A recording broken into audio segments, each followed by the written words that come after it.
ஐயா வழி தினம் போதிப்பு. ஐயாவின் முன்னிலையில் நாம் நிற்பதாக எண்ணிக்கொள்ள வேண்டும்.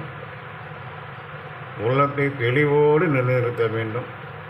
உலக நினைவுகள் அங்கே குறுக்கிடக்கூடாது. அங்கு பணிவிடைக்குரியவர் தெய்வத்தை அமைதியோடு ஏற்றுவார். 5 முறை திருசங்கு ஒலிக்கப்படும். திருசங்கு ஒலி கேட்டு முடிந்ததும் எல்லாம் வள்ளல் வைகுண்டர் முன்னால் நிற்கும் நாம் விழுந்து வணங்க வேண்டும்.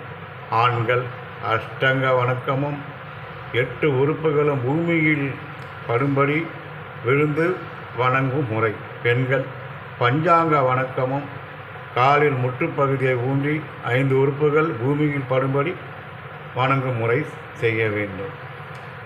அதிகமாக கூட்டம் இருப்பினும் எல்லோரும் பஞ்சாங்க நமஸ்காரம் மட்டும் செய்தால் போதுமானது. பிறகு எழும்பி சற்று குனிந்து 5 முறை வாயில் அடித்துக் கொள்ளவும். ஐயா, நாங்கள் அறிந்து அறியாமல் செய்ததெல்லாம் ஐயா பொறுத்துக்கணும் என்று 5 முறை வாயில் அடிக்கவும்.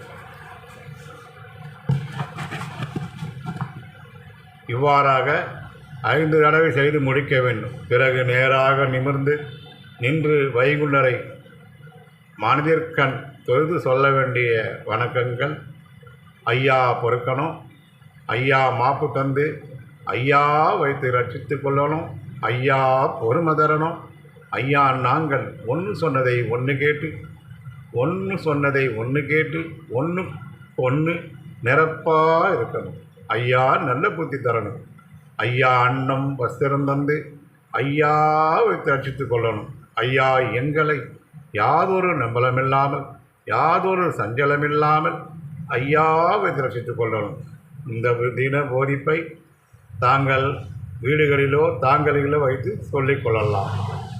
தினந்தோறும் போதிப்பை வீட்டில் மனதளவாது சொல்லிக்கொண்டு செய்ய வேண்டிய காரியங்களை தொடங்கினால் குடும்பத்தில் சகலவிதமான பாக்கியம் பெற்று வறுமை நீங்கி நீடூடி வாழ்வீர். ஐயா உண்டு. வாழ்க வளமுடன். வளர்க ஐயா வழி, மலர்க தருமை. ஐயா உண்டு.